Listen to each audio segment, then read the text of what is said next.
qualité pour la biseau. Je reconnais que c'est toujours une grâce que nous obtenons de la part de Dieu pour nous montrer les mains. Et là, il y a aujourd'hui, soit dans la casse à biseau, il n'y a rien autre pour s'enorgueillir. Nous ne pouvons s'enorgueillir d'aucune façon parce que nous sommes en biseau et dans la grâce. Alors, pour nous, ils ont un privilège pour nous dans les cas non seulement dans les l'habitude comme modérateur, mais aujourd'hui, nous ne sommes pas dans l'enseignement. Nous étions bénis parce que nous sommes vécus dans l'enseignement miné Oyo Tozozoa à travers bien aimé la mission de l'apôtre Willy toujours là et que nous disons à Dieu merci pour nous. Et donc les grâces pour nous apprécier. Alors, tu es déjà de façon minime pour nous la prophétie, la révélation, même la connaissance. Alors, nous avons la particularité et puis à l'apôtre Willy a parlé des cadeaux que Dieu nous a donnés en ce qui concerne l'interprétation de la parole. C'est un cadeau. Donc, tu ne pas mourir. Maintenant, il y a et comme ça, la révélation, comme ça, la prophétie, mais grâce à ça, on a apprécié un symbole là, makamumi oyo apôtre Wilisa alobaki, na zwana wana, na déposer na wana pona ya symbole na yango. Ozomona. Alors, lobaki, ça fait 2 semaines apôtre Wilisa loba, na bisani o Satan na sala atikati na ba. Comment est-ce que le diable est en train d'opérer dans les vies il y a des belés. Ils ont opéré makambo ya binene. Makambo nyo so kizo makambo malamu te parce que selon Jean 10:10, toyebi que le diable vient seulement pour dérober, égorger et détruire. Amen. A kosa na makambo penza oya bien penate. To mona yike azoya na makambo susu lokola ba lien katikati na mabota ya batu. Et puis misa minene zo kosala ya monde ya ténèbres katikati na vie ya batu. Mais là, on a effectivement nini biso bana nzambe tokoki kobika na makambo na misala ko sumu na zo sa et dans la balien et dans la puissance de la ténèbre ndenge zo fonctionner nini position na biso ezale nini et là nini nzamba pesi biso lokola cadeau. Qu'est-ce que Dieu a donné comme cadeau ou comme technique ni tokoki kobima na yango.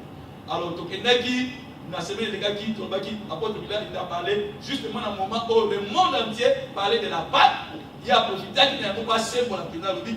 La Pâque, il y a un instrument qu'on va utiliser. On a aussi pour elle. Mais la Bible le dit, la parole le dit que Pâque, ils allaient la saison T.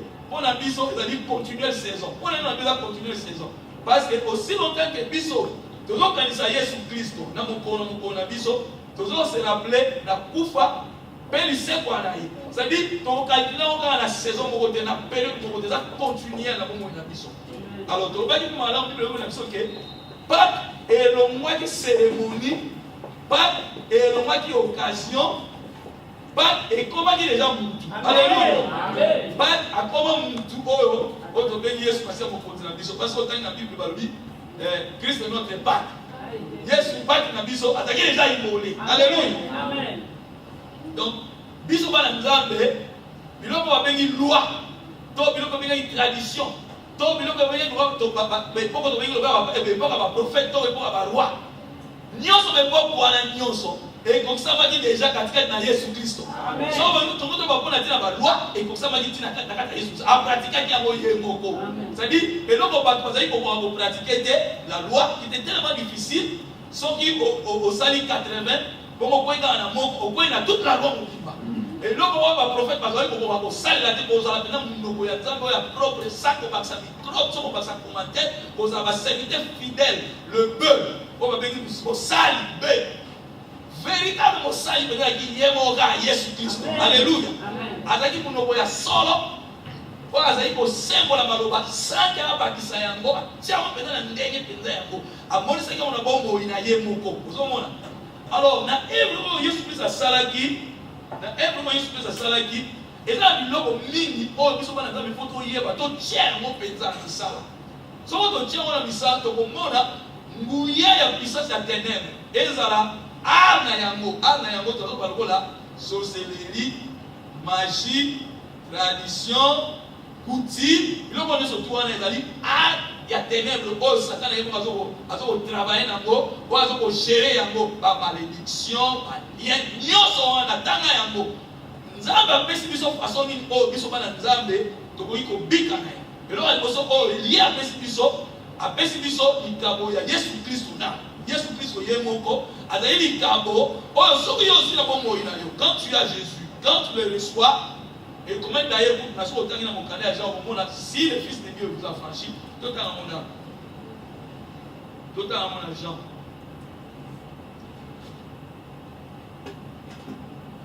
Ok, Jean chapitre 8.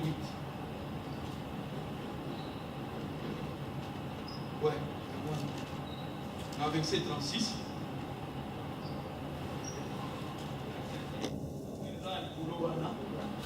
Or, l'esclave ne demeure pas toujours dans la maison. Amen. Mais le Fils y demeure toujours. Ouais. Si donc le Fils vous a franchi, vous serez réellement libre.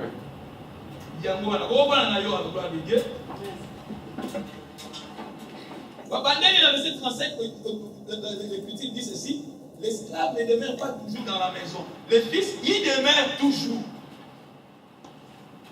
Comment c'est oyo, tu peux avoir une révélation oyo, pour la Bible, Jean Bible biso, et il y a l'accent biso que, et tamoko oyo, et ça qu'on l'accent entre un fils et un esclave, et tant qu'il va les aller, ba position il va les avoir. Position moko balobi ke muto babenga za esclave azoko demeurer toujours na ndako te, tandis que mwana azoko wumela na kata ndako. C'est-à-dire muto babenga esclave, muto babenga esclave azali muto azoko sala mais azoko bénéficier par privilège te, azoko bénéficier par avantage te. Ça c'est avec ça on dit parce que esclave c'est celui qui travaillait, mais qui n'avait pas de privilège. Nous pouvons aller sala, mais ça n'a privilège. Dès que nous sommes aux États-Unis, ce n'est pas, ils nous critiquent, nous critiquons. Mais nous avons dit que nous avons position. C'est-à-dire, nous avons bénéficié, mais nous avons droit, nous avons privilège. Nous avons classe B aussi, diplôme B aussi, même privilège, il y a diplôme. Privilège pour bénéficier de la beauté. Et ça a sous pression, il y a oppression, il y a diable, il y a envoûtement. C'est-à-dire qu'il y a un esclavagisme. Ça dit que tu travailles, que tu as un diplôme, tu as un PhD. Tu étais à l'école, tu es un docteur, tu as travaillé, tu as passé tout ton temps. Tu as la banane, tu as mais bénéfice wana donc la privilège qu'on reçoit aux autres à côté et ta dame est un esclave, tu travailles et tu ne bénéficies rien.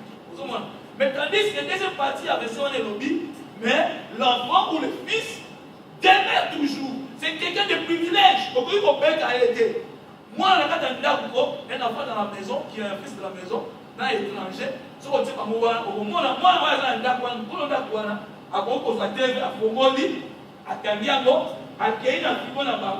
ouvre, il prend. Tandis qu'un étranger, tandis qu'un esclave, quelqu'un qui n'est pas membre de la famille, au moment où il a appris, alléluia. Parce que ça est un mobimba, où il y a la différence, un étranger et celui qu'on appelle fils dans la maison. Vous voyez? Et tout ce temps que le Seigneur nous a donné, l'apôtre William a parlé d'un état où il a dit que quelqu'un qui a reçu, quelqu'un qui a accepté Jésus, quelqu'un qui s'est dit fils dans la maison du Père, mais à un bondage, c'est-à-dire à vivre la vie dans l'abondance, c'est-à-dire vivre tout le privilège de. Alors, on a place pour la nuit, on a versé Oyo, et puis ça il passe. Vous voyez par exemple, dans Actes apôtres chapitre 22. Et puis ça il passe, mais en même temps, ça m'a donné des clés. Des clés. Vous avez dit des clés, mon pauvre, ce que tu peux découvrir en haut, tokomona chaîne mingi ya mumula satani kokwei.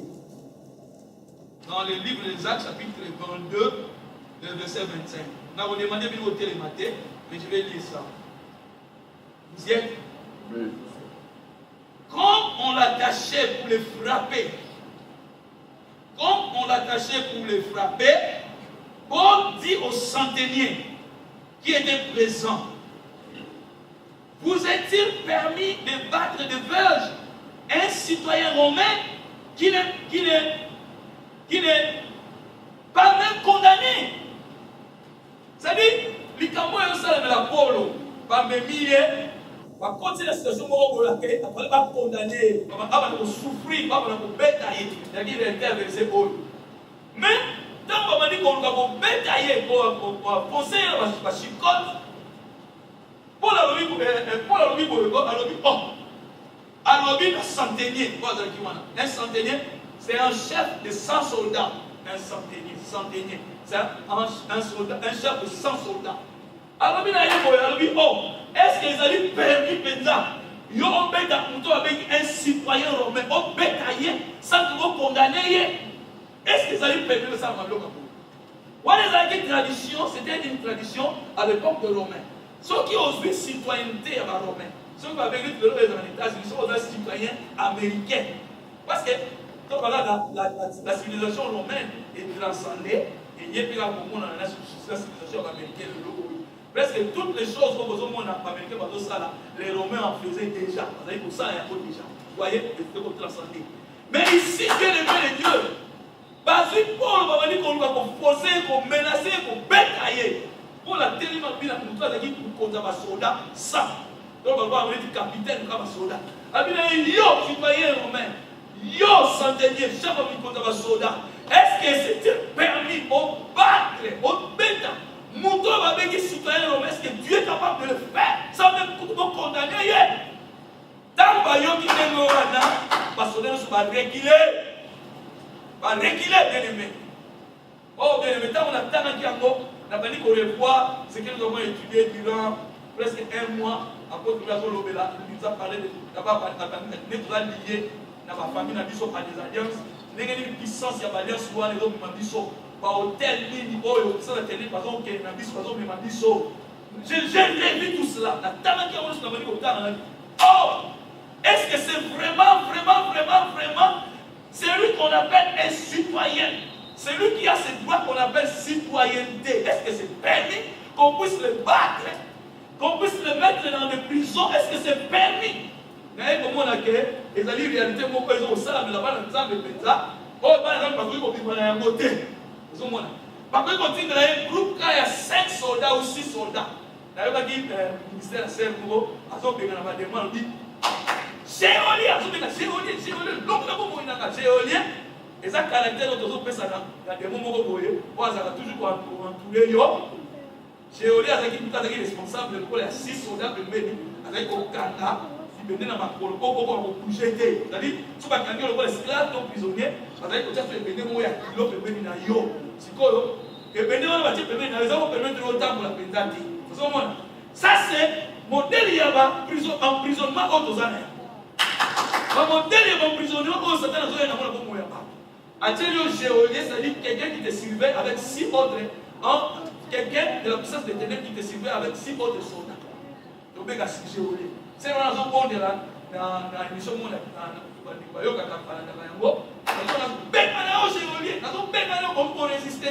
Géolien, c'était un petit soldat. C'était quelqu'un qui contrôlait 6 autres soldats. Mais ces soldats qu'on appelle ici centeniers, c'était un soldat qui avait sous sa responsabilité 100 autres soldats. Le niveau de la puissance des ténèbres. Éphésiens a nommé la mission, car nous ne luttons pas contre la chair et le sang, mais nous luttons contre les dominations, les principautés, contre la puissance qui gère le monde des ténèbres. Géolien, c'est un soldat américain. Tandis que centenier, c'est un soldat qui était plus supérieur à il commandait 100 autres soldats. Ceux qui Géolien Kangioko, pourquoi il peut résister? Mais c'est un centenier, c'est quelqu'un qui avait en son groupe 100 autres soldats. C'est-à-dire, le moment qu'ils ont la casse, ils ont les soldats avec un centenier. Mais Paul a résisté, il a dit non. Tu doit s'entraîner. Okoki ko affliger même pas un coup. Okoki ko metanga ni l'envoûtement, okoki ko metanga ni même la fouille alliance, okoki ko metanga ni même na sorcellement, okoki ko metanga na yamote. Songa tellement kuna. Est-ce que ezali possible? Celui qu'on appelle un citoyen romain, yo kanga yo beta ils sont pas condamnés. Si on a un total verset moko, total qui dans Romains chapitre 8. Il n'y a plus de condamnation pour ceux qui sont en Jésus-Christ. Il n'y en a plus. Il y a moins de condamnation. Mon côté, le cadre de son ordre, il y a mis sur ma scie, alors mon côté, mon dit psycho. Géolier, à la géolier, à la centenaire, à la grade, il a pris pour rien à Yango. C'est lui qui a dit il y a point de condamnation pour toi. À dire qu'il y a une position, ils ont dit que mon côté, soldat à Mouké, soldat à Géolier, soldat à Saint-Denis, soldat à Benga, à côté qu'on condamne. Mon côté a condamné. Pourquoi? À cause de celui qui a fait cette œuvre. Mon côté a sali œuvre. Œuvre à copie qui s'abisso. Œuvre à copie la bisso. Vous voyez? Quand on a la version de temps qui a les sources de Jean chapitre 6. Ceux qui mwana na moto akangoli yo. Ceux qui mwana na moto akangoli wana lingala. Si donc, en français on dit si donc le Fils vous a franchi, vous êtes réellement libre. Si quoi, ceux qui en français, virgule en soi échangera phrase. Mais ceux qui ont changé de position, il y a positionnement, il y a phrase, et quand ils ont l'accès sur plus de lien. Ça dit sur le verset, il y a Jean chapitre 6. Au Tanyango, au suit parti à Sima, au Tchèli Bosso, au suit parti à Libosso, au Tchèli Sima, et on va le là. Et on va dire le Fils vous a affranchi. Ok, donc, tout à l'heure, là, quelle interprétation?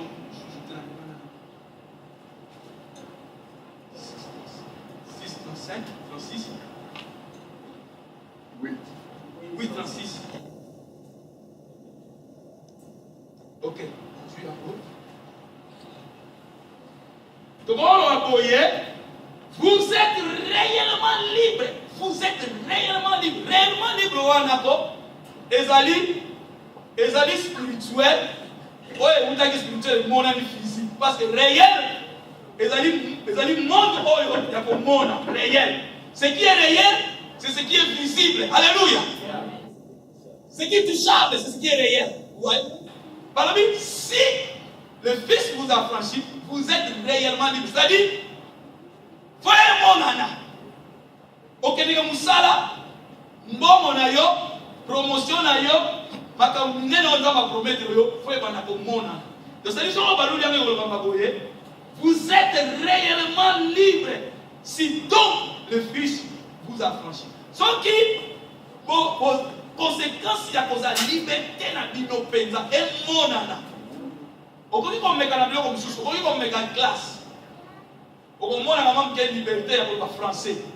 Okoki ko koza na mbongo peut-être okoki ko mona na liberté ya kotambola na babati ko keneke mbango kotanga na ba bureau. Mais okoki ko soit niveau moko boye. Et puis sur comment mke liberté moko boye. Mais liberté on va sur na verset oyo ezali liberté moko complet. Aucun de classe D. Ozana na mbongo te. Obota na famille ya bozwi, to obota na famille ya bozwi te. Soki kaka mwana na moto abikisi yo Yesu Kristo akangoli yo ekomona na penza ozali mutu ya kosomo to yo obiki. Alléluia. Tala likambo esalamelaki Israël tant bazobima na Égypte. Tant bazobima na Égypte, Moïse a eu une mission par un colo, a eu une déconnaille à Alona, par Kéhi. Je pense dans Exode 12, Exode 14, dans Katika Tuan. Par Kéhi, il y a Pharaon, par Kéhi, il a dit que pour la Pessibiso, mission, à l'objet qu'il faut libérer Israël, il faut libérer le pour ça 3 jours. Ok, tout le temps, on saisit une chose. Exode chapitre 5. Exode 5, verset 3. Il dit, le Dieu des Hébreux nous a apparu, permet-nous de faire 3 journées de marche dans le désert pour offrir des sacrifices à l'Éternel. Et puis, après, c'est comment que commentaire, je suis dans Simawa. Donc, il y a que tant que c'est une mission pour le balobi et pas y a pharaon balobi que pour continuer la biso roi la biso le Dieu des Hébreux abîmer les biso pas ici ok et vous mis au privé le peuple comme ça 3 jours la marche bongo ok pour offrir pas un temps biso doit y avoir mystère à 3 jours pour offrir un sacrifice et ça dit mystère alléluia mystère il y a 3 jours pour offrir et ça dit mystère oh et donc la sanction Jésus na mission na ye na ministère na ye ya kufa pe bisepo na ye alléluia tangu Moïse azoke na loba pa pharaon eloko oyo alobi ke quand na biso atindi biso alobi ke o libérer peuple pa kosala 3 jours sima ya 3 jours wana bakeli ko offrir pa ya nzambe mystère wana kozala kozwa 3 jours pe kokende ko offrir 3 jours et offrir c'est un mystère ezali koloba kaka ke Yesu Masiya akokufa pe koseka. Alléluia. Amen. Et l'autre oyo pour avec au quoi il y a Jésus Christ et ils ont renfermé affranchissement au nyonso au monde pendant le ministère na Yesu Masiya ninga yaki ti kino le loyo na kembo na katika Tanzania na kulio kusa. C'est-à-dire ministère oyo ezali ko pesa liberté olinga yango te. Tango lobi yo mwana moto soki atango ndio ko kangola wana. Nzamba na seka déjà Denge apôtre Bila la Kalobara biso ezalaki déjà image oyo tangu Mose akeli kosa pharaon lobi ke peuple va bima bakosa 3 jours et puis likambo ekopesa mena nzoka eloko wana ezali koloba wana ezali kolesaka ake Yesu Masiya akoya ekina likambo na ye lokola ye moko likambo lokola agneau na mikolo misato akokamba lokola mbeka na ye yango nde ekokangola alléluia mais eloko ni esalamaki bien que a déclaré makambo yo tala eloko nini esalamaki na démarche na ye pendant Exode 12:14 ba dit qu'on discuter na Pharaon tellement Pharaon dit OK donc eza ko bino bana bali ko kende bana basi batika tellement lobi OK na ko permettre bino ko kende na bino na basi mais pas bien na bino mangome na bino e ko tika tellement lobi non te na moni OK le pesute comment nini mon mona satana zo sa elle moko a dit OK yo na ko libérer mais moi c'est na yo na on libérer wa moté donc pourtant dans la circonstance oh na ko mo na biso ozo mona une famille le mari azana signe ya kobika liberté mais moi si akangami bana bakangami muso tozo mona okaya kangami katamolami moi ça kangami mais financement na ye bon awa pendant le OK na ko continuer avec OK na bien na bino ba ngome na bino na bomba yango aretika et ça va bien ngoko na bomba ya banimi il est libéré de la puissance de l'éternel il est libéré mais finance na ye et quelqu'un na boka fable azaya kotango la maye moko mais moi c'est na ye na bana na ye baza toujours emprisonné aux hommes jusqu'à ce que la main de Dieu est venue on a koya ko détruire et de kola yamo déjà le Dieu du ciel a frappé le Dieu égyptien a frappé Maï na bango a frappé San Moï na bango bato ba bilembo ezali ko caractériser ba nzambe ya Israël ba nzambe ya ba égyptien le Seigneur les a jugés a frappé ki bango ndenge moko pe ko salama tango Yesu Masiya aye ko mikaba vrai ya kufa pe disciple ya Yesu Kristo yo mona ya assemblée chrétienne dans le monde faut ezala na yo lokola marque retenez ce que je vous dis maintenant soki bato mosusu na libanda bayebi mpena kososola kufa mpe lisekwa ya Yesu Kristo te me yo oyebi yango malamu eloko ni elakisi kufa mpe lisekwa ya Yesu Kristo biso toyebi yango malamu ntango bato bamoninga batie na ekulusu yo mwana ya asemo mwana ya assemblée chrétienne dans le monde oyebi ke na ekulusu wana batiaki wana azali kosala soki sala mosusu alleluya ntango baza koganga makamwese bakela na ye oyo biso tomona nkembo na Yahweh mystère oyo il faut ezala établi na bomoi na yo yango nde ekomema kokangolama ya liboso yango nde ekomema kokangolama oyo ezali fondation mpona yo nde kobika alleluya soki eloko esalami na bomoi na yo soki ministère oyo esalami na bomoi na yo bien aimé Nguya ya puissance de ténèbres est bouée complètement. Alléluia. Amen. Nguya ya puissance de ténèbres est bouée complètement. C'est-à-dire, yo na falo kabwani soko every Sunday katikati. Alléluia. Amen. Bona nina lobi boy. Dali kamwe salamaki. Dali lobi salamaki. Moïse akamoli bango. Bamaniko kam, bamaniko kende. Bakei, batamboli bakati maya monana. Bakati maya la mer rouge bakati bakena ngambo mosusu. Bible lobi ko miracle moko salamaki wana. Miracle oyo biso toyebi yango eza miracle basekele oyo ya ekulusu. Le mystère de la croix, dans la croix, ou le mystère du croix, de combien on est moins, n'est on n'a pas amour. C'est-à-dire, dans tous ces autres, madame, plus on va au pouvoir, n'a pas ce qu'on a eu, ma campagne est comme une katikati wana, ya moi on a fait, et ça m'a dit, il sort de l'ennemi. Tala, fala l'andi bango, aïe la minée, 600 et quelques chars préparés, n'a groupe d'élite naïe, elle m'a dit, le coup là, on a certains chiffres, on a 660. Peut-être le groupe de base, parce qu'il y a un temps. Mais il y avait 600 chars qui l'accompagnaient, Pharaon. Bakei, Banaïsraël va pour mon bébé. Ça va pour mon bébé, quand tu as maille. Et ça, la bombe, il y a un bébé, et Sengeli, Banzera Moussou, nous avons à pour mon bébé, la bombe, il y a un poète. Nzela ekabonela yo okota biloko ebomba maki ebona na polele na bombo na yo. Le vent que Dieu a soufflé ce jour-là ekabona ki ekaboni mai Israël koti katikati na yango babandi kotambo Pharaon abandi kolanda bango lisusu eza na babiloko kona vi na yo comme étant chrétien kolela te tika yalanda bazolanda yo tika balanda po ezo ne sika oyo nzamba kofongola mai. Pourquoi pas kolanda wana poete bazinda ebongi ete lokoko na nzambe mona na yo kinde komwa zo la bi na pena na bina na mutumba tipo ataki yango ataki po mona bi frère zo prata na Jean 6 abina zo prana na OK soko zo prana go poza na patience ko la tika mo bese wana ne tika mo bese ne ko ça complique à 4 ans. Bien aimé tozala tangu sumbangu Mbawe ni kabiso. Lokola Yesu alobi na yo ke obiki. Lokola Yesu alobi na yo ke odongwe, ozwi, okomi prospère. Zila yango eya, zila yango emonana. Tozala découragé avant. Tozala découragé plus avant. Pour moni mutwana, azwi eloko boye. Pour moni mutwana, telemi esika boye. Yo bani kobanga. Kobanga kate. Si la verset biblique nzamba lobi pona yo eko sala makaka. Olinga yango te. Lokola yeya on talobi yango eko sala.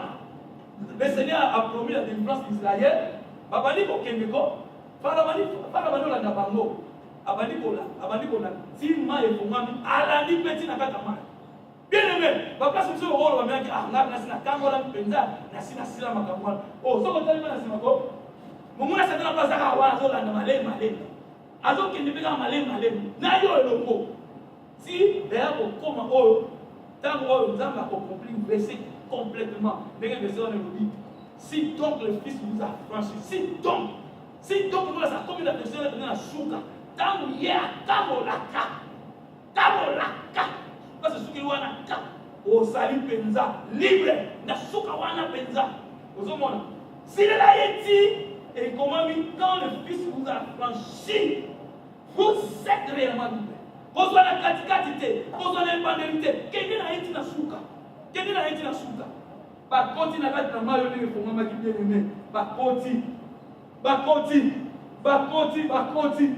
Dans mon cas, moi, Israël, suka, les katikata. Maezongi ko ils ont englouti tous. Pharaon wana aizisa kisusu ke. Bashar wana exista kisusu te na mkoro wana epunga complètement. Siko après mambo tambola bien na désert na nga mususu. Petit mambo kia yo wana lui. Moïse. Da Pharaon place Moïse a revenu. Alléluia. Moïse a revenu place là. Hein? Ça coupe. Ça coupe. Voilà au monde ils arrivent à fantaisie. Voilà au monde ils ont fantaisie. Frère réalité, ils arrivent que parents ça coupe.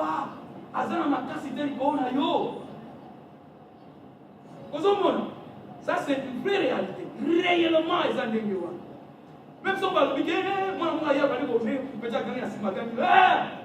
Non, on va pas l'insulter parce que le vrai pharaon, à sa pouvoir, à sa kenda, à sa sous-réalité. Mais, c'est quoi on est au salam? Ce qui moi, on va me dire, c'est pharaon. Au taillé, habita pharaon, Moïse, pharaon. Tant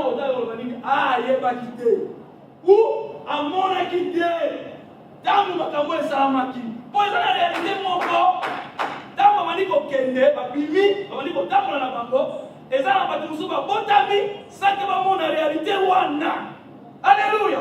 Ça que va mon réalité wana. Si qu'on est salami, n'a pas pas moi dans réalité wana té.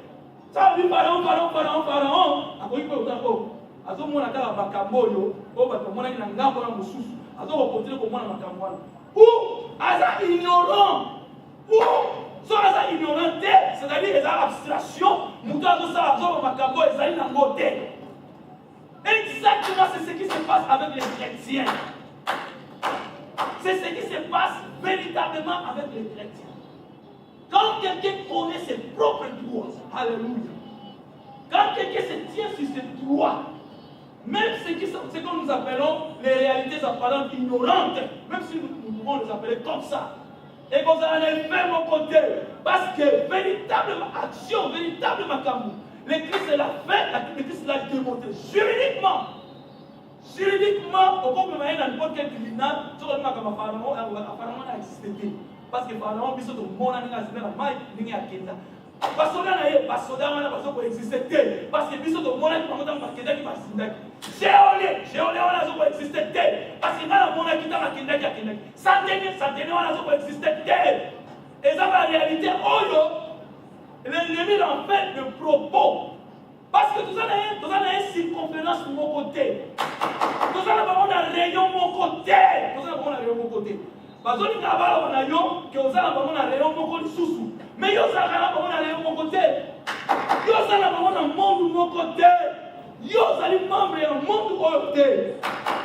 Il y a une famille. Ah, on a un bébé. Il y a une famille. La lignée de ma cancinale songa. La lignée de comprendre ma cambole. Avec tes droits. Et là, on va bénir droit.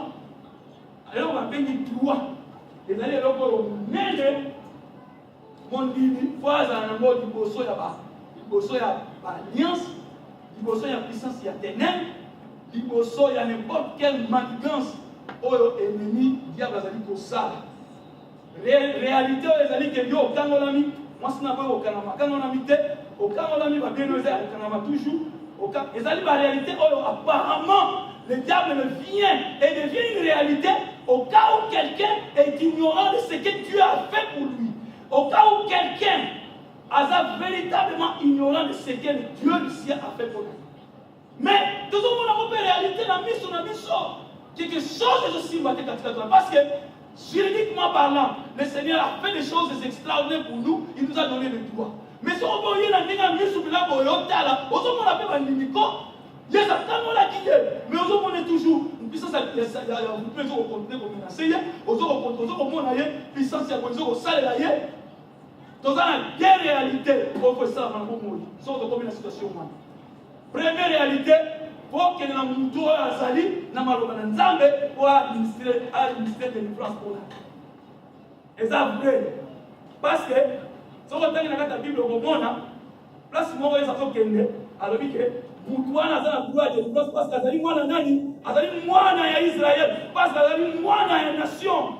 Abina kokende kuna ko délivrer parce que azali mwana oyo ngola sang, azali mwana ya Abraham. Mais il était sous le chêne, c'était une réalité. Bien que juridiquement parlant, comme étant mwana ya Israël, azaki na droit ya bandage te, azaki na droit ya asservissement ata moko te. Bakoki ko asservir te. Azaki mutu azaki na droit ya affranchissement. Vous voyez? Faut qu'il ait toujours et pas une maboko na yawo de la délivrance. Parce que la réalité, on les a fait, réalité apparente, la réalité dans l'unité. Et là, on a dit bosso. Et première délivrance, c'est ça, Salama, dans le monde de Jésus-Christ. Ça, c'est un miracle extraordinaire. On a ôté un mini. Pour peut-être, c'est parmi les choses que j'aime. Aux hommes, dans le Jésus, avec le tableau, il y a mon pot. Avec le Missika, avec le Betani, avec Capernaum, avec le tableau, pour administrer, pour ministrer. Pesa pour calme pour bikisa. Mais la réalité, on peut faire quoi naïe. 1 milliard de semences c'était fait. La réalité, on peut faire quoi naïe. Quelque chose d'extraordinaire de Salamaki. C'est-à-dire, nous sommes bénis Jésus-Christ. Nous avons Jésus-Christ. A Koufi, a servi à Bibi, dans mon a yambié, dans mon a accepté. C'est-à-dire, réalité ou on a, vraie réalité ou on a, yes ou on a, peut-être au temple de Nazareth, parce qu'au temple de Capernaum, Bethanie, aïe comme il m'a la cata moutouana, il vient avant la cata moutouana. Dans les bosso, avec les mots, les mots pour la zone au bateau, sauf que Satan n'est pas qui, il ne devrait pas crucifier les seigneurs de gloire. Sauf qu'il n'y a pas qui en haut. Les valeurs de la Bible, ce sont des choses que l'oreille n'a jamais entendues, que le ciel n'a jamais vues, qui ne sont pas montées dans le cœur de l'homme. Pourquoi? Parce que frère Jésus, on a des contacts dans la Capernaum, alors que dans la Bethanie, il vient naître dans la vie chrétienne. À cause de la loi des semences qui dit que si on dit semences, on continue à m'abéler. Alléluia. Si on salaire, on dit semences, on continue à m'abéler. Et qu'on s'est multiplié. Semences, si on dit on continue à m'abéler. Et qu'on s'est multiplié. À côté de m'abéler, il y a un mot pour qu'il y ait un continue à m'abéler. Dans la Bible, dans le Abimi est belé. Yo yambi Yesu Kristo, Yesu wana ya kote bomo ina. Yo yambi ya kote bomo ina yo. O yambi ya kote bomo ina yo. Il est tellement efficace qu'avec Nayo, même au moment où quand il était sur la terre, il est tellement puissant dans l'Yosser Nanga. Nengi Azalaki Pika Otabola, il est le même, il n'a jamais changé. Il est puissant comme il était puissant dans Bethanie avec Lazare. Il ressuscite. Même moment comme il a ressuscité Lazare, il fait la même chose. Ça, cette réalité, Ezaki, il a bon maman qui, et le bon et bon maman qui, et maintenant qu'il a mon toit à côté, et quand il a mon toit à côté. C'était des choses qu'il a préparées pour notre gloire, pour votre gloire. Vous voyez, mystère, il y a moins à établir juridiquement. Juridiquement, elles ont établi nos libertés. Mais, pour la Bible, bien que Naza citoyen romain, mais mon tout le monde avait dit Satané, a bien pris la vie pour vous. Mon tout le monde avait dit Satané, a bétillé. Est-ce que c'est permis? Est-ce que c'est permis? Mouton avec un citoyen romain. Yo Kamataro, on a eu papa et un autre. Ça qui va s'amuser, ça qui va condamner. Et ça, on va dire, mais ma si vous pas l'empire romain. Pas toi, la soumise, mon ami, au bac. C'est la même réalité du chrétien, du vrai chrétien. Quand les chrétiens avancent sur cette loi, quand les chrétiens connaissent cette loi, quand un chrétien se prévaloir, alors se prévaloir dans la droit d'allier, cet homme est tellement puissant que la puissance des ténèbres ne peut les résister. Que la puissance des ténèbres ne peut en aucun cas les résister. Ce qui va y aller, par l'envoûtement, par la sorcellerie, la magie, ou n'importe quelle action pour ça le monde des ténèbres. Quand quelqu'un est couvert par le droit, pas pour qu'il possible. Pas possible. Pourquoi? À cause de ce qu'on appelle le droit.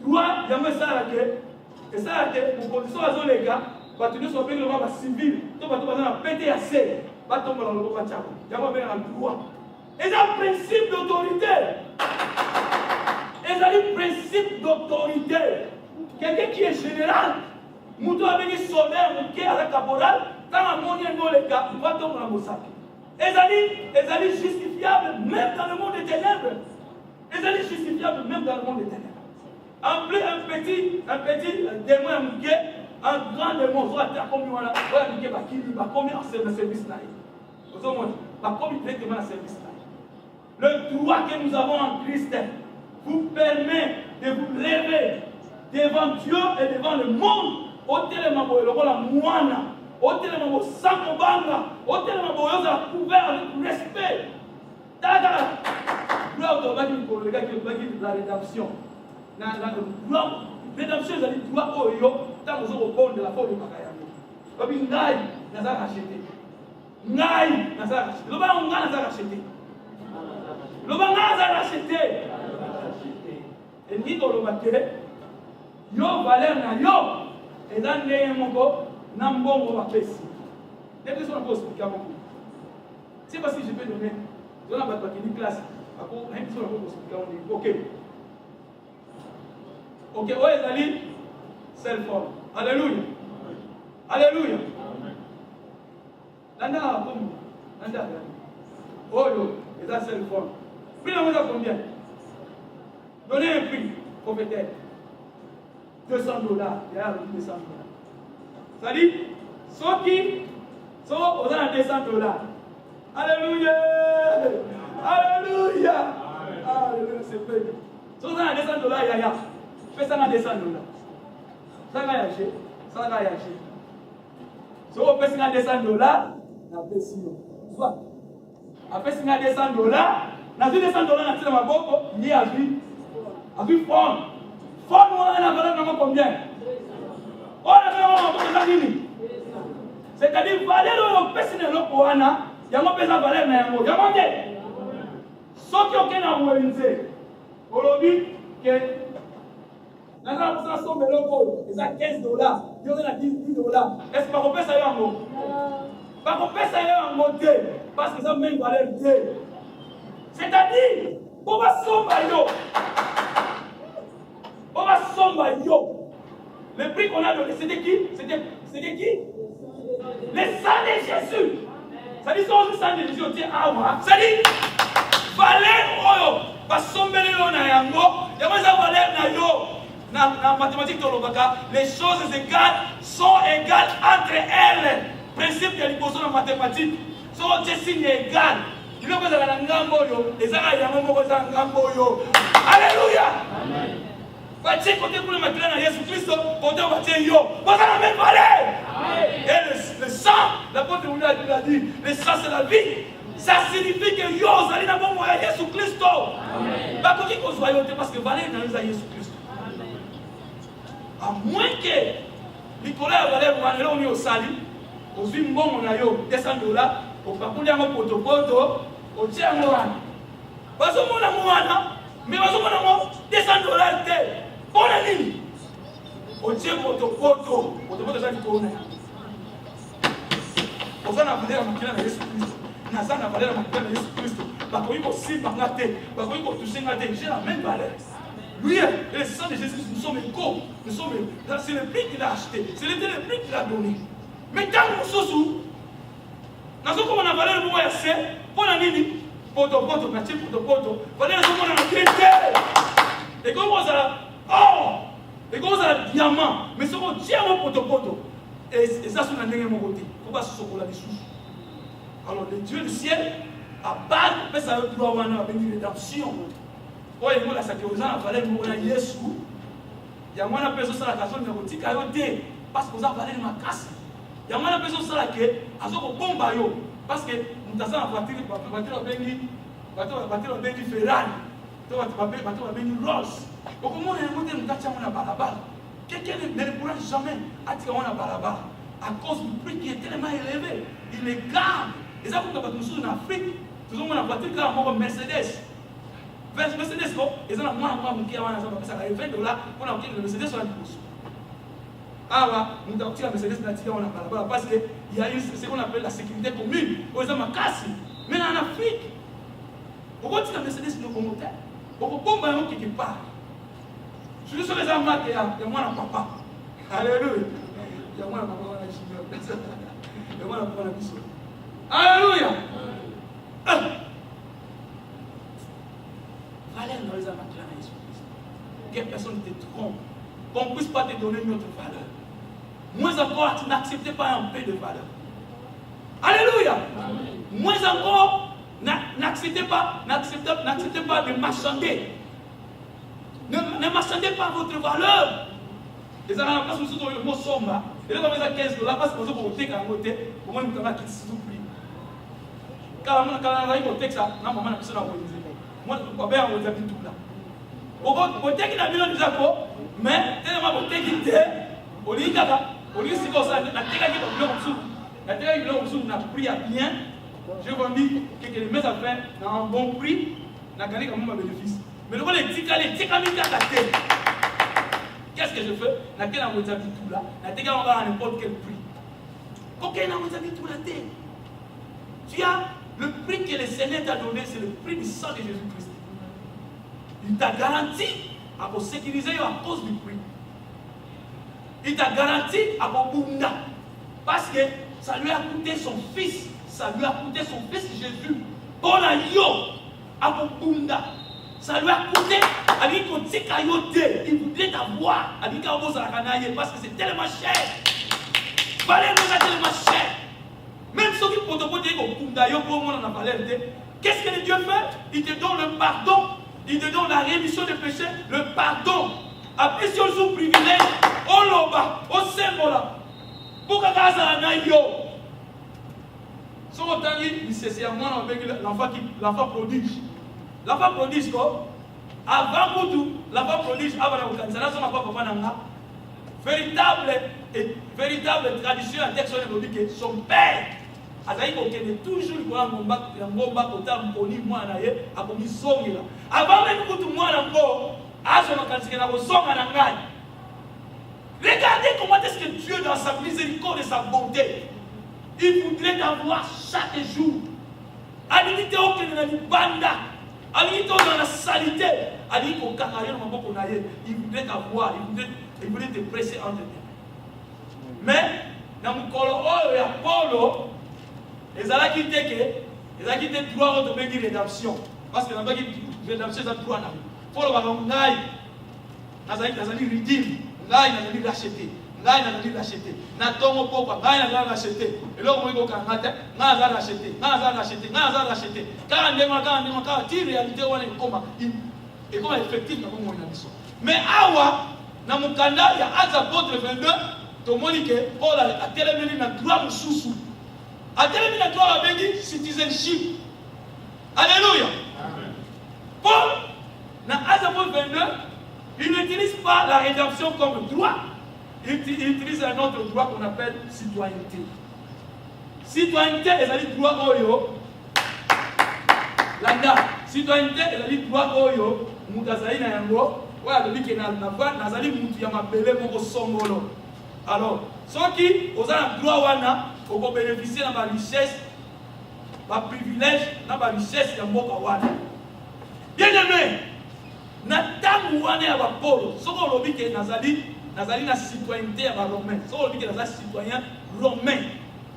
Et ça a dit de l'eau Marabo, aux citoyens américains, Tamola Nengo Lindi, Baluka Nengo, le lot tout, awa, sur les citoyens américains, aux autres banques.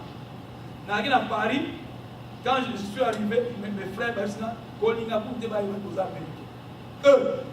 Quand ils aux Américains, c'était une fierté, c'est-à-dire gloire, privilège. Mais quand on a à Paris, on petit voyage aux Américains. Eh, Mbouta, Kolinga te baye ba aux Américains. Pour ba ya zuwa yo dans la butu, ba ba lever yo ba ko pleta yo. Tarikam. Na bikoti mai ba bikolo ba no kudanga lo ba no ba fase na linga na kama na ba ni fase linga orgeo na okay na mona tala kama na aeroport kuna mata okay lakini okay mo ya kwa ton passeport américain na pesi ba na leki na okay mo eswinga na porte à Paris, eswinga. Mais na tango ba romain oyo, c'est qu'on dit que nai nazali un citoyen romain. C'est-à-dire la Rome gouvernait le monde entier. Il n'y avait pas de territoire que la Rome azali sous les Romains. Bazalaki na garnison makasi, bazalaki na fiel. Dès mon cas de l'États-Unis, c'est que le roi échangé mingi pour la mingi. Un seul qui a commis sujet à recherche, commis sujet à persécution, la place surtout. Mais à cette époque, être un citoyen de Rome, c'était les amis qui paient un privilège. Pas qu'on dit qu'on canayote, pas qu'on dit qu'on bête ayote. Ceux qui m'ont bête, on passe sur ceux qui sont mêlés, on passe sur ceux qui sont il y a beaucoup de continent. Dès le moment où les Américains passent à la langue, ceux qui ont citoyens américains, ils ont un droit à jugement, ils ont un droit à un avocat, peut-être que je vais bénéficier de ça. Mais ils ont un droit terrestre. Mais la Bible dit nous sommes notre citoyenneté. Alléluia. Amen. Notre citoyenneté est dans le ciel. Amen. Où nous attendons le Seigneur de gloire. Notre citoyenneté est dans le ciel. Vous allez citoyens du ciel. Amen. Comme étant citoyens du ciel, vous avez le droit à la protection. Même il y a des anges, nous allons contrôler. Amen. Parce que nous allons contrôler. Alors, on dit qu'il faut faire ça. Parce qu'avec tout ça, tous les bénéfices, mais tout ce qu'on a là, Paul va avec les alliances des familles qui ne se terminent pas, tout ce qu'on a avec tout ça, on travailler dans le bango. Pourquoi? L'unique raison où on a avancer, c'est que ces gens vont reconnaître le patron dans le bango et puis la CA Mouto, ils ont garanti l'effectivité du patron dans le bango. Bien aimé, ceux qui osent na liboso ya mutu azo garantir ba droit na yo. So oza liboso ya mutu azo garantir ba droit na yo. Okozala mutu aza na privilège moko munene okozala pe na kobanga te. Okola kotam, eza ko bana mkena ndako ko. So ayebi kana ndako na bango, ako sauter ko na ba kiti. Mwana lobi ko, combien de kiti ngafo na sofa. Mwana abali ko tshaba ko kiti. Abuki abu. Mwana lobi o sofa kiti te ali. So o sofa kiti. Ndako na ya pe mo ba osika pe mo za ba kiti. Ils ont privilège à Satan, à jamber, à sauter, à prendre le frigo, à côté, à jouer, à privilège pour naïe. Mais le droit qui lui appartient, c'était d'après c'était un droit, un privilège. Mais si on a dit qu'il y a beaucoup de fenêtres, à beaucoup de fenêtres, il y a des fenêtres, il y a des fenêtres à 1000 bandes. Est-ce que vous avez un contrôle à bombe et pas OK? Vous avez un contrôle à bombe et pas OK? Exactement ma cambo. On peut bénéficier de droit de privilège et de l'exemple. Tant que vous allez dire que vous avez garanti l'effectivité de l'ango. Tiens, pour le tribunal, on va dire que vous avez dit, oh, vous avez dit que vous avez dit comment est-ce que vous avez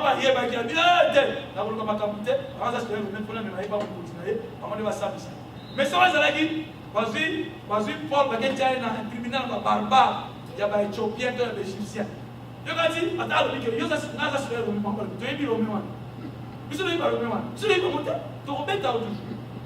parce que nous devons assumer l'effectivité, il y a privilège à Zawanate. Comme il m'a dit, on peut dire que assumer l'effectivité à notre privilège.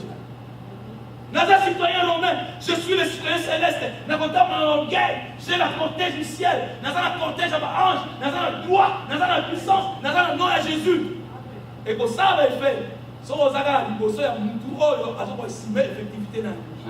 Si on continue à côté de Babandi, Babandi, on va politique, Babandi, on va bêter. Si tu as un peu de temps, on va bêter qui est là. Alléluia. Il y a un privilège à mon nez, relation à yon nzambe et qu'on déterminer ma chaîne pour y tanga ina la tsayo koto ke musika to ke na musika te ya presque beaucoup de choses à dire tanga ki notala to tanga sumuke to tanga te de l'expectation to tanga to tanga a Romains chapitre 8 na Romains chapitre 8 awa balakisi biso ba droit et to za ba droit et attends que on peut regarder na beaucoup parler là droit de la rédemption ils allaient droit na lui rédemption ils allaient droit na lui rédemption ils vont là que ça que dans la pesi valait na ndenge atabisaki Yesu pasi alikuwa likabo yo kokomi na valeur wana Yesu akoti katikati na yo kokomi ndenge moko na Yesu wana rédemption justice eza droit na yo ndenge Paul alobi awabi okoki kobetanga te omemanga pa ya mpelo longe mpo na justice justification eza droit na yo rédemption justice justification eza droit na yo sagesse c'est-à-dire secret ils ont droit na yo secret comment secret ils ont droit na yo c'est-à-dire nzamba ko ibo ya ba bazo mona ete me ya le bil comme lito ya bi ils ont bénéfice ba ko ibo yo ka moté ba ko yo kité ba ko ba zo bénéfice wana té mais yo le voilà mwana ya papa ozana bénéfice ko nzamba ko ibo ya tina lito yo alors lui on dit ko yo kité privilège droit ils ont droit na yo Après, c'est pas une sagesse, ton secret. Aux autres, c'est pas une procuration. Procuration, il y a ça. Que ceux qui vous condamnent, ils vont signer. Dans le droit, on a casse. Dans le droit, on a vécu, on a qui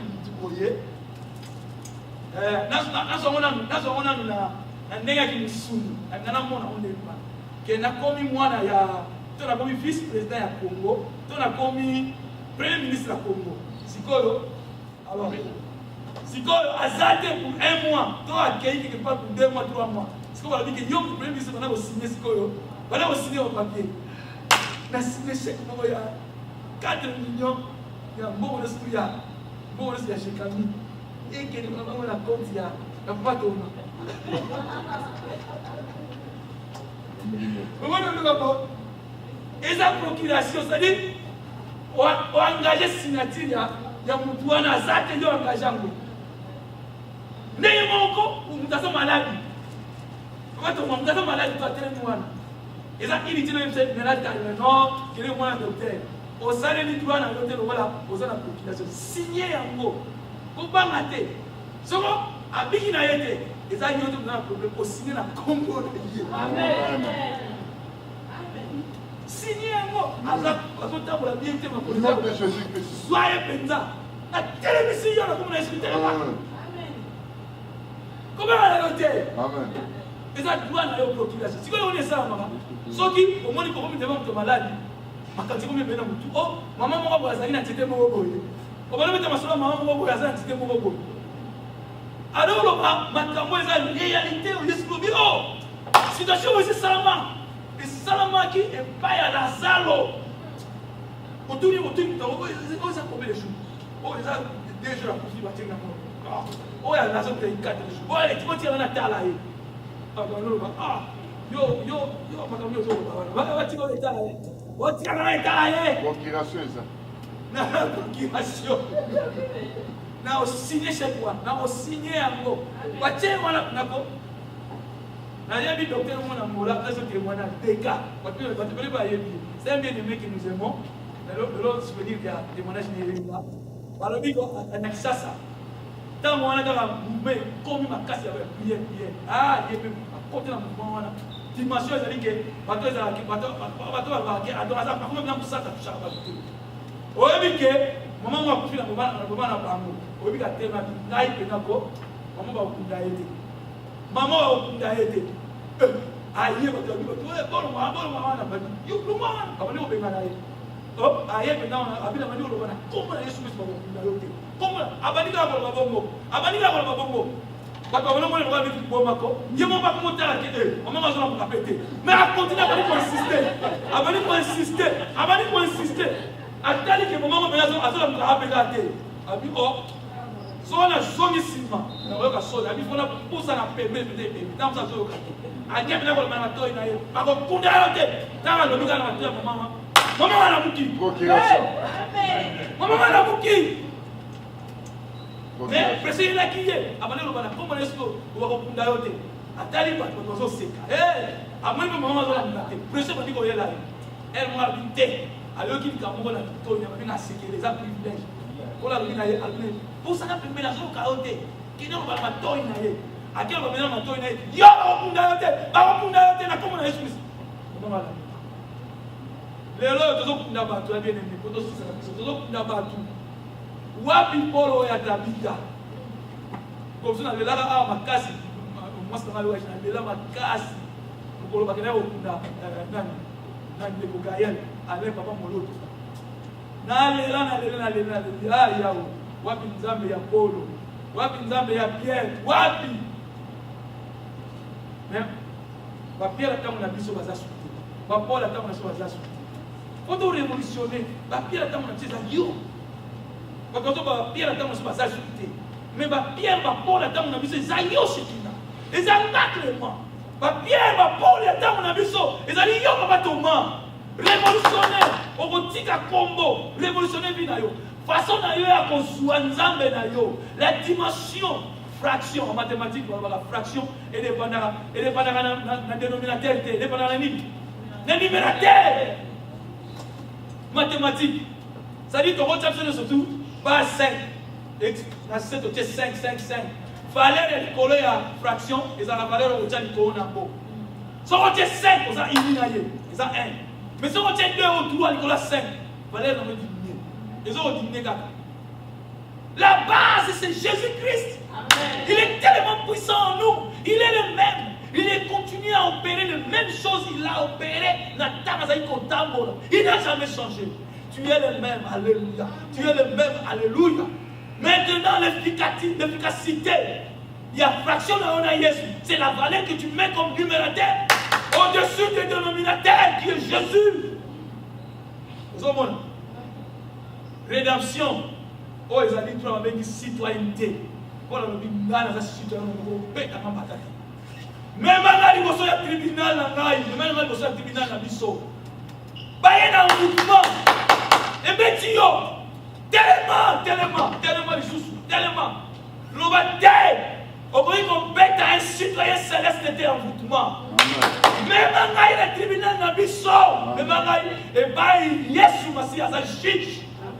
Même si vous avez quitté, vous avez libéré. Envoûtement, alliance, le convient surtout. Et ça, effectivement, mais véritablement, et quand vous avez effectivité, dans le yo, vous avez pas droit. Donc, si ça n'a pas dans Romains chapitre 8.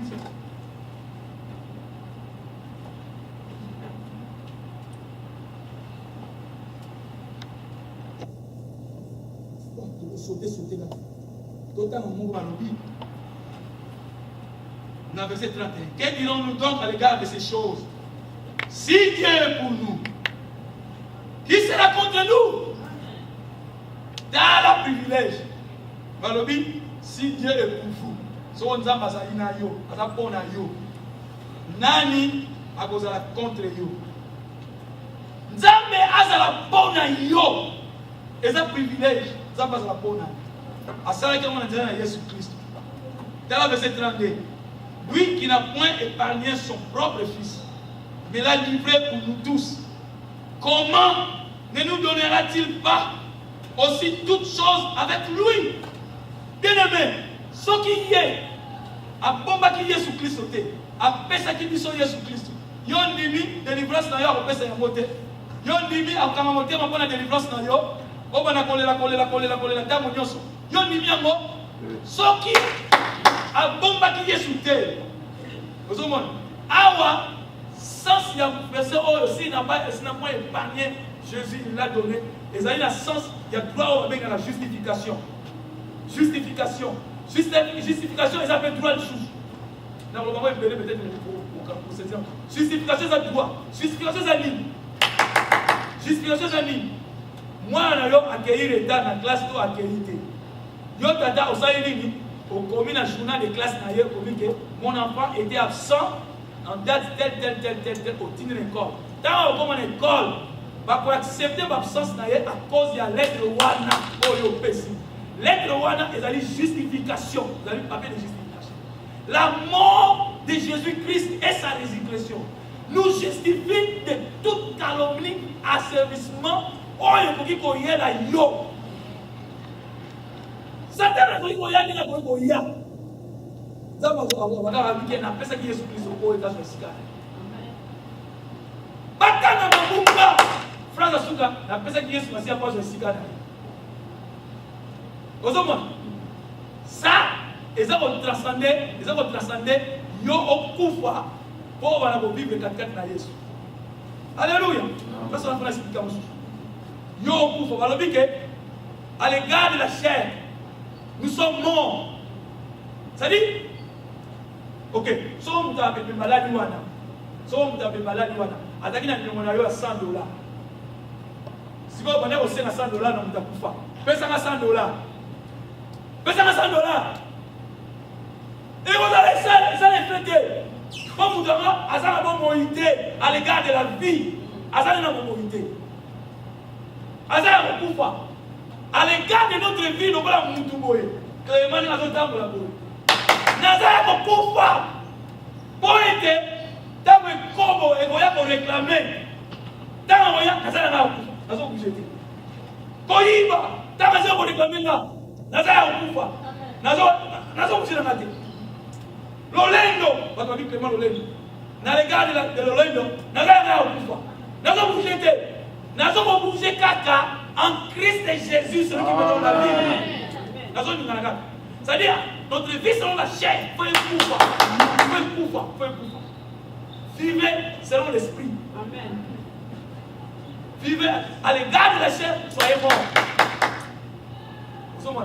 La justification, tant que nous sommes Satan à Yaka, Abambelayo, Kimoyibi, Abambelo Kinumba, Abambelo va grader sur la Bambelayo. Tant que nous sommes papa na yo, na makambo zo bana ko asa okufa. Amen. Yo bene ndumba, asa ndumba te. Na legala ki ndumba, asa okufa. Asa princesse monanga. Dieu donne une justification. Pourquoi? À cause de la mort de Jésus. Parce que Jésus était mort. Il est ressuscité de la vie. Vivre aujourd'hui de l'amour, c'est en Christ qui est ressuscité que tu vis la vie. Mais ce qu'on salaire, au vivre, nous sommes ici au vivre dans mon souvenir. Tant que vous réclamez, à bon niveau. Mais tant que vous réclamez, parce que vous avez un peu de Alléluia. Amen. S'il n'a point épargné son propre fils, comment ne nous donnera-t-il pas toutes choses avec lui? Qui acquisera les élus de Dieu? Awa, et ça, c'est notre droit, moi, avec la justice. Justice, et ça, droit. Attends, pas peut-être saisir la moitié. Justice, c'est ça, droit. Et non, la sanime. Justice, et non, la sanime. C'est-à-dire, nous avons un peu de balabal. Par exemple, nous avons un peu de balabal. Au Colombie, on va dans la dame, on va dire, on est là. Ah, on va dire, on a balabal. Parce que si l'on bon. Parce que si l'on bon, on va dire, on va dire, on va dire, on est là. On va dire, on va dire, est-ce que on est aux hommes? Et vous avez ma place. Exactement. Pour me mamoutango na justice. Pour me mailler pour que na justice. Si vous yo le week-end, l'homme est qui en mal, il y a boto. Si vous mouton azali ko na bien nous savons pas. Yo, soit loko, soit ça pas na yi. Justice est ali droit na yo comme étant chrétien, ça droit na. Ça dit pendant la mibeko, pendant le papier, on la mibeko, ordonnance telle, le papier, on a ordonnance, la loi, et ça la carte de justice. Moutoyo, avec avocat, à la carte de justice. Moutoyo, avec un persécuteur, à la carte de justice. Moutoyo, avec un juge suprême, à la carte de justice. Nous sommes en Bimbawana, et ça doit na yo. Au cas où on bénéficie d'un mot, au cas où on bénéficie pour réclamer justice pour la moutou. Okoki pe okene justice ba che wana muto wa bengi avocat akuipe ko ba pona yo bakoki pe ko cha wana muto wa bana na kita suka wana penda wana ala asa ko diso lobby si ba lobby OK là on a décidé muto wa ta roya abisi Romains chapitre 8 verset 1 alors il y a pas de condamnation pour la amen. Oh ayi ba inat il y a pas de condamnation pour rien après sous maton ma casse ah, vous avez dit que juste comme marteau, ok, ok, na ubete ya tura suka, na yo, bazo ya bacha ukuto. Abeti ya suka, abeti ya maleme, abeti, ukona soke na izana befe, abeti ya maleme. Kozo aye, kozo saye. Ba yaki pour kanga yo, mais à ce en Jésus-Christ c'était peut-être le beau comment. Kozo là en Jésus-Christ. Faut au koda en Jésus-Christ. Jésus-Christ est en you. Jésus-Christ est en you. Ça, c'est la rédemption. Ça, c'est le salut. Mais yo, en Jésus-Christ, ça, c'est la marche. Alléluia. Amen. Ah, vous comprenez. Yo, yes, Massia, à côté de katikati na yo. Et nous, la saké, yo, piki, vous êtes caché comme katikati na yo. Si vous pouvez salamake, yo, au côté de katikati na Yesu. Parce que vous pouvez salama, et ça, la façon dont vous pouvez salama. Pour Yesu, on va dans la katikati na yo, avant la bokola. Vous comprenez?